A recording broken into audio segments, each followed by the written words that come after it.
gonna set the stage for you. It is December 2023, right? December, end of the year.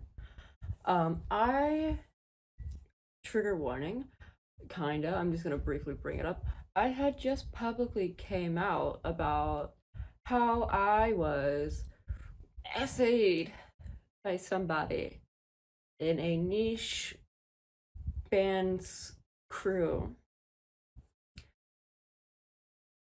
A lot going on mentally there. Traumatizing event and traumatizing event of coming out about it. So I was like, I need to get into some hobbies. I want to get into. I've always wanted to read books, but like, I've never learned how to read. I have a bad thing with focusing on a book. Focusing, possibly ADHD. I don't know. So I said audiobooks. That's great. I had dipped into audiobooks, I believe, earlier that year because I heard so much about another dark romance book that I was not a fan of. I'm not going to bring it up in this video, so it does not take away from the tender love and care of the subject matter, which is the books I'm going to get to. But I heard a lot of good things about this book called The Loser's Duet. And I was like, okay, a lot of people were like, oh yeah, they like, I love the consent, everything's so good. I'm like, okay. So I read the dare first, or I listened to the dare. Because that's like the prelogue little thing before Loser's Duet, which is 2 books. So I pretty much ate, I think I ate the dare up.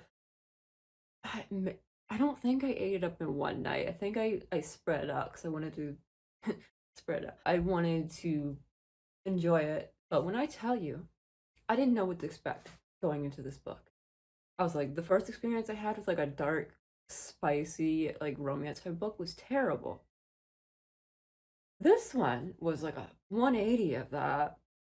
The Dare follows the protagonist of this series, Jessica Martin.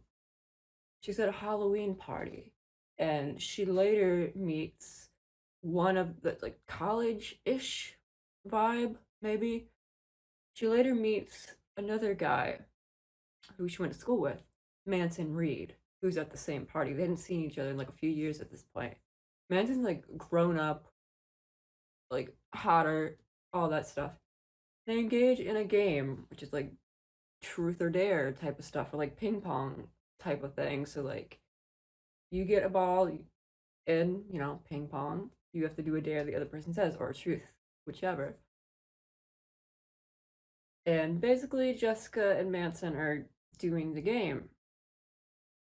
And the one thing leads to another. Jessica is on. She's just in an angel outfit, so she has a very short skirt on. At some point, Manson dares her to get on her knees in front of everybody watching and to kiss his boots. And it's pretty much explicitly stated that she's like, I could very well, like, I don't have to do this, but she's like, she does stuff out of spite. So she's like, I'm gonna do it. So she gets down and she kisses his boots and stuff. Everybody's filming her. People can see up her skirt. She's not embarrassed by it. I mean, she's like a little bit embarrassed by it, but she's like, she likes it. And then one thing leads to another again, where Manson dares her, okay, if I win this, you get to be my little like toy for the whole night. And Jessica, again, she could very well reject it, but she's a very spiteful, like, do stuff because she has an ego, prideful type of personality. She's like, okay. She ends up losing, or he ends up winning. Now we have the premise of the dare. The dare being Jessica gets to be Manson's little, pet. He gets to do whatever he wants with her. Like, this is a spicy connotation, and my cat's taking a poo. Okay, so Manson has a very straightforward conversation with Jessica before they really get into anything, where he's like, listen, I know you agreed to this dare, but I want to make it clear, if I do not want to go past your limits. So we're going to have a safe word. I don't remember what their safe word is. I think he explained red, yellow, and green to her, or something of that caliber. So he's like, if I do anything and you want it to stop, use this. Like, please use it. I am encouraging you to use it. I do not want to go past your limits.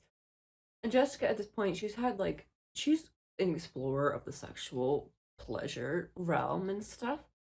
So she's had her fair share of sex, I believe, at this point. I know by point of the first book she does, but she's like, okay.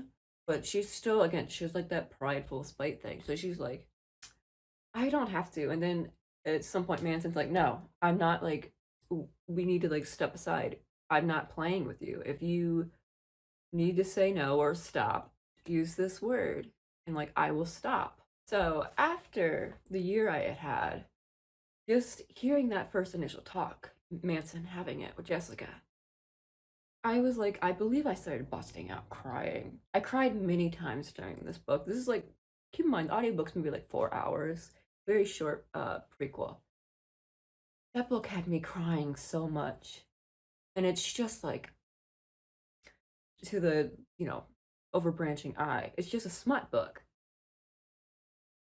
But the amount of care that Harley Laroux puts into writing smut that's not just like smut without plot.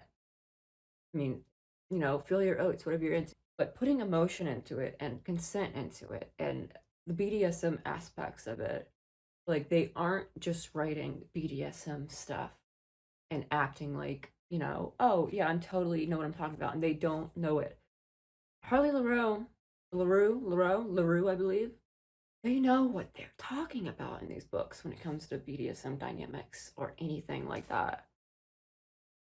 And again, the experience I had earlier that year that I spoke out about, where I wasn't even asked, I wasn't given a choice to say no, and someone, especially somebody you knew, you were friends with at that point, doesn't give you the option to even say no because they don't ask you. So hearing Manson Reed give Jessica, who I don't know if I even covered this part, she bullied Manson in high school. She bullied Manson and his other three friends, and he still he got his bully. He got his bully for a night to do anything she agreed to doing. Like she was like, yeah, and he still had the dignity to sit her aside and be like, if you're not into this, like use this word. And mind you, he checks in with her multiple times too, even though she doesn't use the word. I cried like a bitch over this. And it was just like, it's a smutty book. It's very, very smutty. And at the end of the night, like, the other three boys that she bullied show up in what, clown costumes, I believe. And she's scared of clowns. And Manson, again, he's like, he, throughout this whole book, he makes sure Jessica is okay.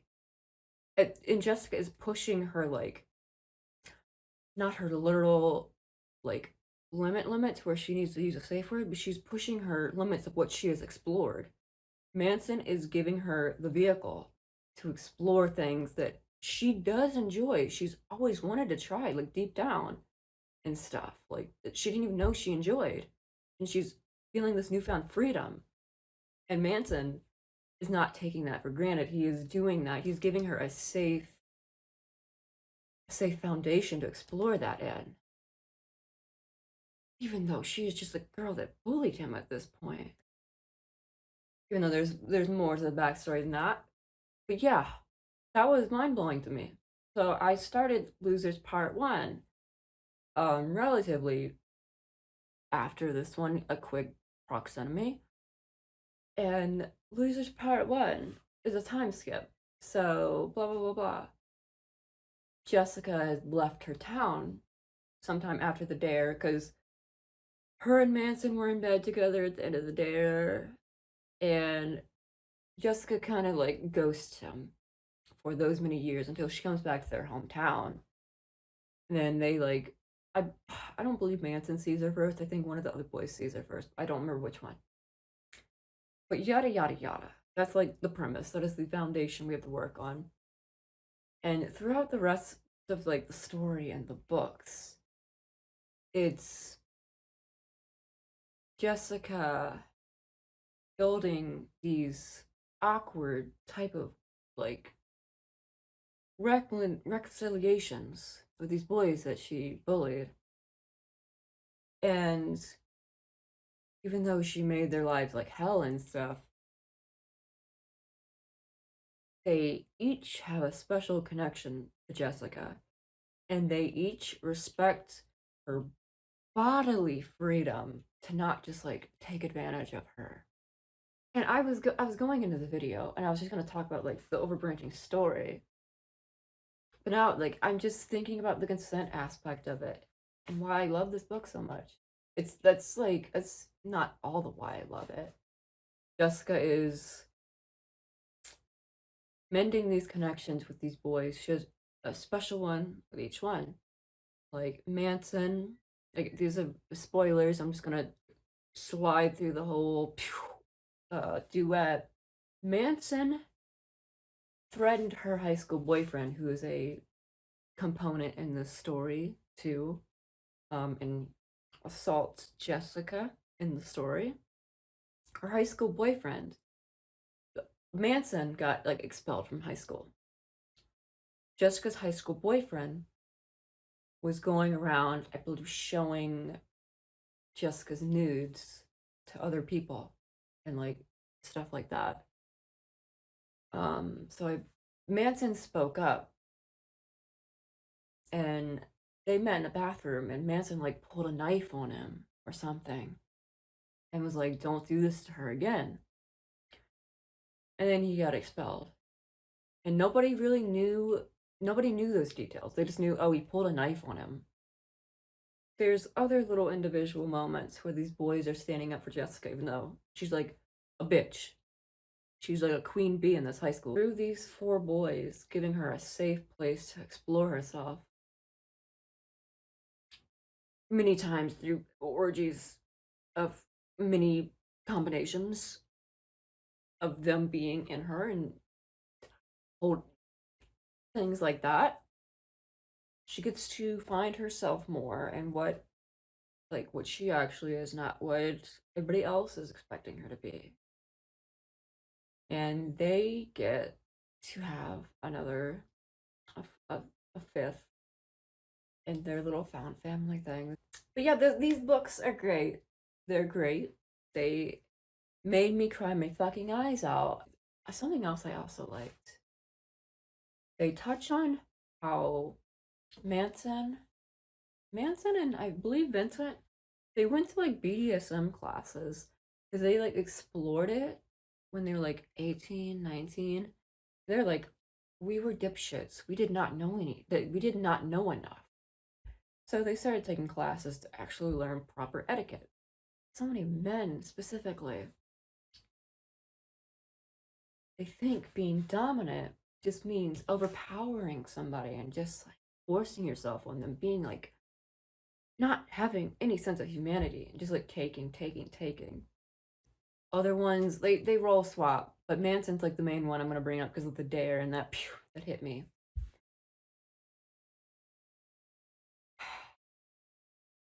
He could have turned into generational trauma repeating because his father's a fucking asshole. Dude, his name is Reagan. Reagan Reed. Has anything good come from a guy named Reagan? No.